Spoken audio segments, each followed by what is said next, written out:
ይሄ መረጃ ለህዝብ እንዲደርስ በማድረግ ረገድ የምንወጣው ኃላፊነት ታሪካዊ ኃላፊነት ነው። ይሄንን ኃላፊነት መወጣት ለከሌ የተለየ ቤት ስራ ለአንዱ የተለየ ምናምን አይደለም። ቀድመን አንድ ነገር ልናሳስባችሁ እንድታዩትም እንፈልጋለን። ከዚህ ቀደም ያልሰማችሁት አይደለም፣ የሰማችሁት ግን በሚገባ ደግሞ ልታዳምጡት የሚገባ አብይ መመሪያ ይሰጣል። የሚከተሉት አካላት ደግሞ ይከተሉና የሚፈልጉትን ይነግሩናል፣ የሚፈልጉትን ይላሉ። በእኛ በኩል ያ ጥንቃቄ አለመደረግ በሐቀኝነት እየታገለ ያለው አካል የሚጠበቅበትን አለማድረግ ችግር በመኖሩ አብዛኛውን ፈተና በግድ እየተጋፈጥነው ነው የምንገኘው። በዚህ ረገድ አንድ አብይ አህመድ ከዚህ ቀደም ያደረገው ንግግር ለዚህ ሰነድ መግቢያ ሆኖ እንዲያገለግል በቀዳሚነት እሱን እናዳምጥና ከዚያ ወደ ሰነዱ ይዘት እንመጣለን። አዲስ አበባ ላይ ከፍተኛ ኦሮሞ ጠል ኃይሎች ኦሮሞን የሚጠሉ ግን ኢትዮጵያ ውስጥ መኖር የሚያስቡ ኢትዮጵያን የሚያስቡ ሰዎች ኦሮምኛ ተዘመረ አሉ። የግሪክ ትምህርት ቤት አለ አዲስ አበባ ውስጥ። አዲስ አበባ ላይ ከፍተኛ ኦሮሞ ጠል ኃይሎች ኦሮሞን የሚጠሉ ግን ኢትዮጵያ ውስጥ መኖር የሚያስቡ ኢትዮጵያን የሚያስቡ ሰዎች ኦሮምኛ ተዘመረ አሉ። የግሪክ ትምህርት ቤት አለ አዲስ አበባ። መልካም እንደሰማችሁት ነው። ይሄንን በቀጥታ እንግዲህ ራሱ አብይ አህመድ ያለ ይሄ በነገራችን ላይ ለአዲስ አበባ ሕዝብ ሰነዱ ላይ እንመጣለን ብለናቸዋል። ብቻውን ይሄ የዘር ማጥፋት ቅስቀሳ ነው። እንዲህ አይነት ቅስቀሳ በሚደረግበት ጊዜ በአዲስ አበባ ሕዝብ ላይ ምን እንዲፈጸም ነው ጥሪ የቀረበው? ምን እንዲባል ነው እንደዚህ አይነት ጥሪ የተደረገው? እውነት ለመናገር አብይ አህመድ እንደዚህ አይነት ኮቺንግ መመሪያ መስጠትና አቅጣጫ መስጠት ላይ በጣም በትጋት እየሰራበት ስለሆነ በተናበበ ሁኔታ ሌሎቹም የፖለቲካ ኃይሎች ይሄንን ተንተርሰው እሱ እንግዲህ አዲስ አበባን ብሔረሰብ ጠርቶ የዚህ ብሔረሰብ የሚጠሉ ናቸው አዲስ አበባዎች ብሎ ቅስቀሳ አደረገ። አዲስ አበባን በምን መልክ እንድትታይ ነው እያደረገ ያለው? እችኑ አዲስ አበባ ይሄ ብቻ አይደለም የኛ ናት የሚል ጠቅልሎ ለአንድ ብሔረሰብ የሚሰጥ እንቅስቃሴ ጀመሩ። እያንዳንዱን ስቴፕ እያንዳንዱን እንቅስቃሴ ስናጋልጥ ቆየን። ታሪካዊ የሚባሉ ቅርሶችን የማጥፋት የማውደም እንቅስቃሴ ያደረጉ፣ ዴሞግራፊውን የመቀየር በተለይ በአዲስ አበባ ላይ ከፍተኛ ቁጥር አለው ተብሎ የሚታመነው የአማራ ሕዝብ ነው። ስታቲስቲክሱም የሚያረጋግጠው እሱ ነው። የአማራን ሕዝብ ቁጥር መቀነስ ያለመ እንቅስቃሴ ያደረጉ።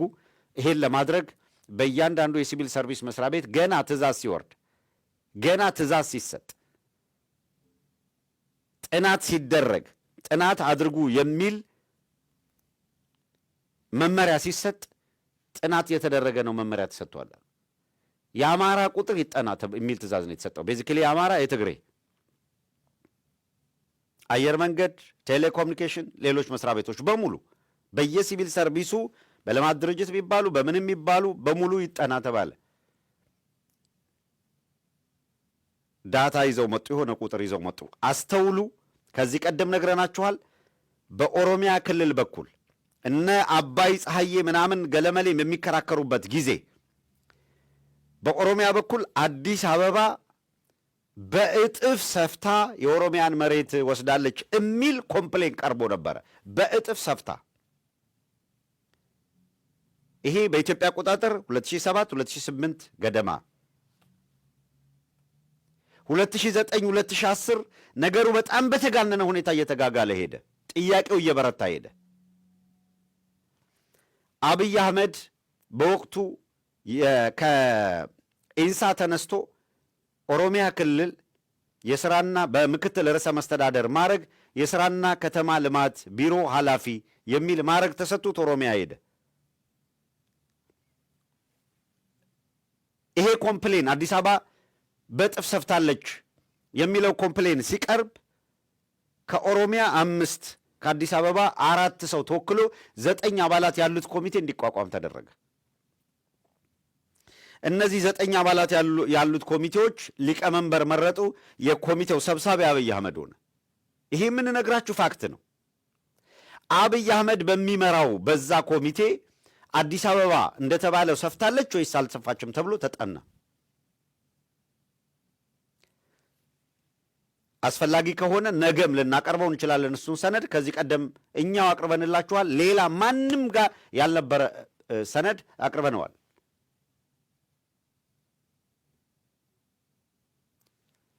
ያ ሰነድ የጥናት ሰነድ ነው። ፕራክቲካሊ 9 አባላት ያሉት አጥኚዎች ወርደው ካርታው ታይቶ ታሪካዊ ዳራው ታይቶ መሬት ላይ አክቹዋል ሰፋ የሚባልባቸው ክፍለ ከተሞች ላይ የዞሩ አይተው መጨረሻ ላይ አረጋግጠው የመጡት እንደውም አዲስ አበባ በጃንሆይ ዘመነ መንግስት የነበራት 120 ሺህ ካሬ ነው።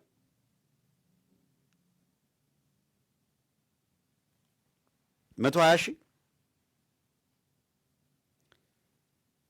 ይሄ 120 ሺህ ስኩዌር ካሬ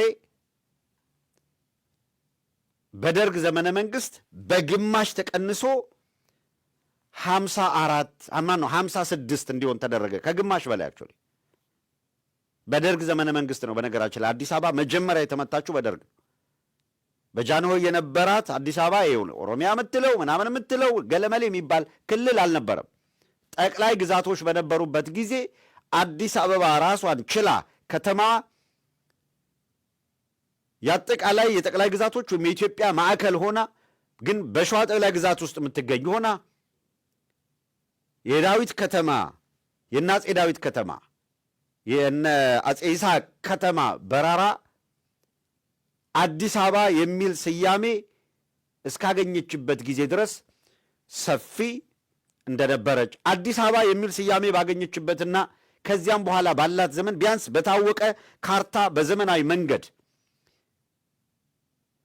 ለካርታ አውጥቶ መሬት መስፈር በተጀመረበትና ለአዲስ አበባም ካርታ በወጣበት በጃንሆይ ዘመነ መንግስት 120 ሺህ ደርግ 56 አረገው።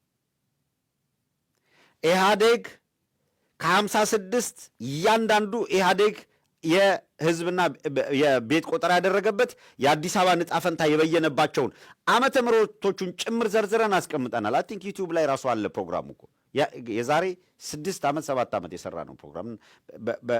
በምልሰት እናስታውሳቸዋለን። ሰሞኑ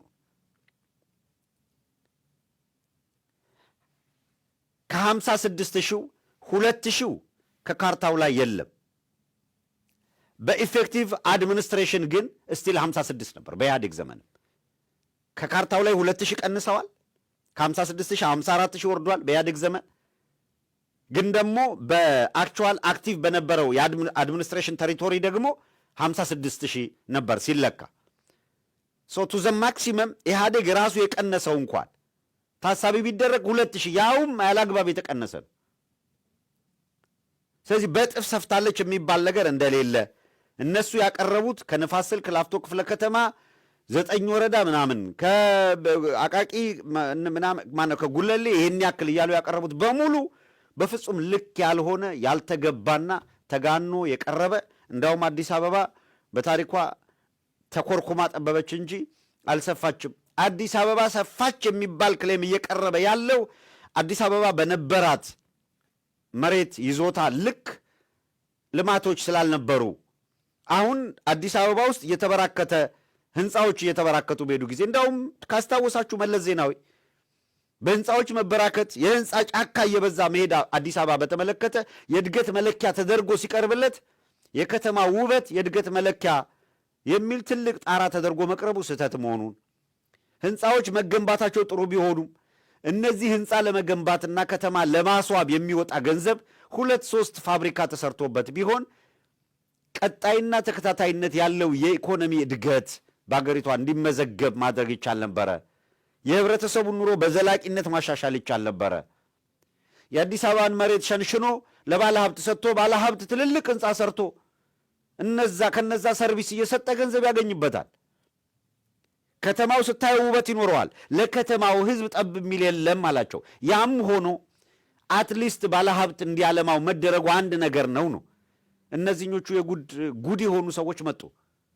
ከመንግስት በጀት አውጥተው አስፓልት ላይ መብራት በመብራት ኢትዮጵያን የኦሎምፒክ አዘጋጅ አስመስለዋት ቁጭ አሉ።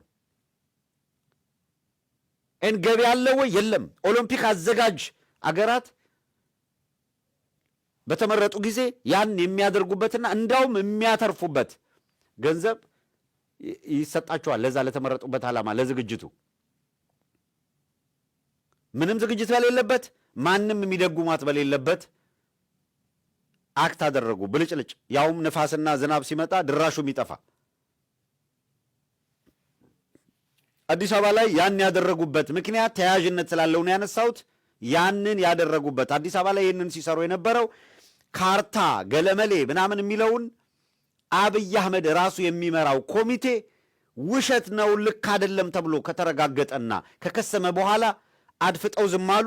ቄሮ ገለመሌ የሚል አብዮት ነበር እንደምታውቁት።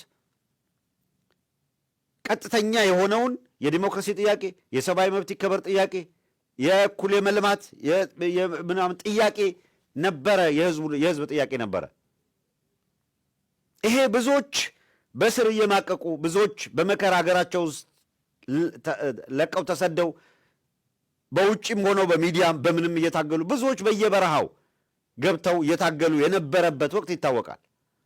ሰው በአቋራጭ ኦህዴዶች ኢህአዴግ ውስጥም ከመለስ መሄድ በኋላ የተፈጠረው ህወሓት ውስጥ በተለይ የተፈጠረው ክፍፍል ጥሩ እድል ስለሰጣቸው አጠቃላይ አማራ ክልል ላይ ደግሞ የነበረው ይሄ ተላላኪው ትርፍ አንጀት የብአዴን ቡድን ምንም ባያደርግም እንኳን ከዚያ መካከል ትንሽ ግንዛቤ ያላቸው አቅም የፈጠሩ እንደነ ተስፋዬ ጌታቸው አይነት ሰዎች ስርዓቱን የሚነቀንቅ ወሳኝ እንቅስቃሴዎች ማድረግ ጀመሩ። ከሌሎች ጋር ተባበሩ።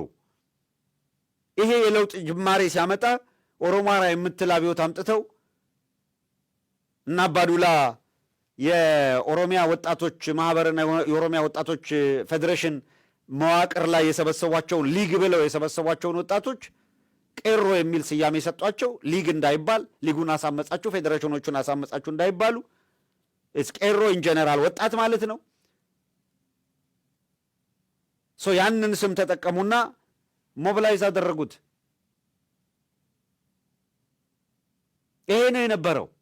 ወደ ስልጣን ልክ ሲመጡ በኢህአዴግ ጊዜ ሞክረው ያልተሳካላቸውን ልክ ወደ ስልጣን ሲመጡ የመጀመሪያ ስራ ያደረጉት ሰነድ ይሄ የክሌም አድርገው በኮሚቴ ተጣርቶ እነሱ ራሱ አብይ አህመድ በሚመራው ኮሚቴ ጥናት ተደርጎ ልክ አይደለም ተብሎ ውድቅ የተደረገውን ሰነድ አመጡና ይሄ ሰነድ መቀየር አለበት፣ አዲስ አበባ ያለቅጥ ሰፍታለች ተብሎ ከአዲስ አበባ ላይ ከነበራት 54ም ላይ ወደ 26 እናወርዳለን ብለው ሌላ ካርታ ሌላ ዝግጅት አደረጉ። ያኔ ነው በነገራችን ላይ ታከለን አብይ አህመድ ለዚህ ፐርፐስ ታከለን አምጥቶ አዲስ አበባ ላይ ሲሾም በሚዲያው ዘርፍ ደግሞ እኛ ትንቅንቅ ስንፈጥር እነዚህ መረጃዎች ሲወጡ እነታከለውማ ያንን ለማስቀየስ ምንድነው መጀመሪያ የሞከሩት? ማነው ድሪባ ኩማና ኩማ ደመቅሳን በእነሱ ዘመን የጥናቱ ሰነድ ይሄንን የሚያመለክት ነው ብለው አዲስ ሞደፊክ ኦሪጂናሉ እንዳምፓ አድርገው አዲስ አበባ በፍጹም በጥፍ ቀርቶ ምንም አልሰፋችም፣ እንዳውም ካላት ቀንሳለች የሚለውን ጥናት ወደ ጎን ትተው ያንን ሰነድ አዲስ አበባ ያለቅጥ ሰፍታለች ተብሎ በእነሱ ዘመን እንደተደረገ አድርገው ሰነድ አዘጋጁ። እንደው ይኸው ምንም የምንዋሽበት ሪዝን የለም፣ ፈጣሪ ምስክር ነው። ያ ሰነድ ውስጥ ለውስጥ ተዘጋጅቶ ነባሩን ሰነድ ዳምፕ አድርገው ጋርቤጅ ከተው አዲሱን ሰነድ ይፋ ሊያደርጉት ሲሉ ይሄንን እንቅስቃሴ ከውስጥ መረጃ እናገኝ ስለነበረ እንደምንም በብዙ ጥረት፣ በብዙ ልፋት፣ በብዙ ድካም ያ ኦሪጂናሉ ሰነድ እጃችን እንዲገባ አደረግንና ኦሪጂናሉ ሰነድ ተጋለጠ። ያኔ በጣም በርካታ ህዝብ አብይ አህመድ አማላጅ ነው የሚል ነበረ፣ አምላኪ ነበረው። ያን ያክል አዲስ አበባን አደጋ ውስጥ የሚከት ሰነድ እንኳን ቀርቦ ሳይቃጠል በቅጠል ብሎ ህዝቡ እንዲነሳ ያደረግነው ቅስቀሳ አንድም ነገር ፍሬ ሳያፈራ ተሰልፎ ለአብይ አህመድ እያጨበጨበ እንዳውም ጽንፈኞች ናቸው የመቃወም ልማድ ነው ምናምን እየተባለ ልናይ ማታ ገፈቱን ኋላ ተቀምሱታላችሁ እያልን አለፍ ነው። እንዳውም የአዲስ አበባ ወጣት ምናምን ተባሉና ሰብሰብ ብለው አብይ አህመድ ከሚሞት እኛ እንሞታለን ብለው ለድራማም ቢሆን እሱ ላይ የተወረወረ ቦምብ ቀልበው አካላቸውን ያጡ ሁሉ አሉ። ሰልፍ እየተወጣ ህዝቡ የማይረባ ነው ምንድነው መሪ ነው። በፊት መሪ ያጣ ህዝብ ነበረ። አሁን ግን ተመሪ ያጣ መሪ ነው። መሪ ኖሮ ህዝብ አጣን የሚባልበት ደረጃ በዚህ ደረጃ በድፍረት የሚነገርበት ጊዜ መጣ። አረ በጣም ምሁራን የሚባሉ ትልልቅ የሚባሉ ሰዎች እንኳን የአብይ አህመድን ልደት ለማክበር እንዳርጋው በዳሶ በጭንቅላታችን ቆመን ካልጨፈርን እኮ አሉ። ስንቶቹን ታዘብናቸው። አረ ተው ግድ የላችሁም ጥቂት ታገሱ፣ ይሄ ሰው አደገኛ ነው። እየሄዱበት ያለውን ርቀት ማንም ሰሚ አልነበረም። ሂዶ እዳው ማን ጋር መጣ ነው፣ ፈተናው ማን ጋር መጣ። ይኸው ያን ጊዜ ያ ሰነድ ወጣ። ማንም ምንም ያለው የለም፣ ታለፈ። ለጊዜው አጭበረበሩና ነገርየውን በዛ ፍጥነት ከገፉበት ችግር ስላለው የሰነዱ ጉዳይ ዝም አሉ። እንዲድበሰበስ አደረጉ። አጀንዳ እንዳይሆን የሚችሉትን ጥረት አደረጉ። የተወሰነ የማህበረሰብ ክፍል ግን ነቃበት። አትሊስት አነቃንበት የተወሰነውንም ቢሆን። ከዚያ ቀጥሎ ምን አደረጉ? የሰነዱን ጉዳይ ተውትና በተግባር አማራውን ሊጠርጉት ጀመር።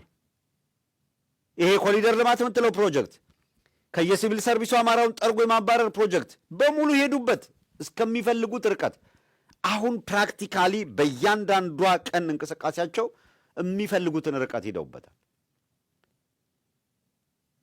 አብይ አህመድ ከመጣ በኋላ በጣም በፍጥነት በርካታ የኦሮሚያ ተቋማት እየተባሉ አዲስ አበባ ላይ ሲገነቡ መሬት በገፍ ሲታደል ሁለት ዓላማ አለው ብለን ተናገርን። አንደኛው በዘላቂነት አዲስ አበባን የመሰልቀጡ ፕሮጀክት ዋነኛ አካል ነው። ለጊዜው ደግሞ ዴሞግራፊውን ለመቀየር ስትራክቸራል የመንግስት መዋቅራዊ ቅያራቸው እንደተጠበቀ ሆኖ ዴሞግራፊውን ደግሞ ለመቀየር የሚያስችላቸው እነዚህን ተቋማት ያመጡና የእነዚያ ተቋማት ሰራተኞች ብለው ያመጣሉ። የአዲስ አበባ ፖሊስ አለ። አዲስ አበባ ላይ እንደምታውቁት ፌዴራል ፖሊስ አለ። ፍርድ ቤቶች አሉ። የመጀመሪያ ደረጃ፣ ከፍተኛ ደረጃ ፍርድ ቤቶች አሉ። ጠቅላይ ፍርድ ቤት አለ። አዲስ አበባ ምድብ ችሎቶች። አዲስ አበባ ራስ ገዝ ናት፣ በቻርተር ነው የምትተዳደረው ይላል። እነሱ እንመራበታለን የሚሉት ህገ መንግስት። ያንን ተላልፈው ፕሮጀክት እየሰሩ ስለቆዩ አዲስ አበባ ኬኛ የምትለው ፕሮጀክት ስላለች መጫጫውን ተውና በተግባር መቀየር የሚገባን እንቀይራሉ። ይኸውልህ በጣም የሚገርመው አዲስ አበባ ከተማ ላይ ታከለ ሂዶ አዳነች አቤቤ ከመጣች በኋላ በድፍረት እዚህ አካባቢ ያሉት ነዋሪዎች አዲስ አበባ አይደሉም ከጎጃም ነው የመጡት የሚል ንግግር ከመሪዎቹ መሪንን ከሚሉት ገዢዎቹ ከነ አዳነች አቤቤ አንደበት ሁሉ እየወጣ እነ ዣንጥራር የአዳነች አቤቤን የሜካፕ ወጪ ያጸድቃሉ። ምንድን ነው ምክር ቤት ብለው ቁጭ ብለው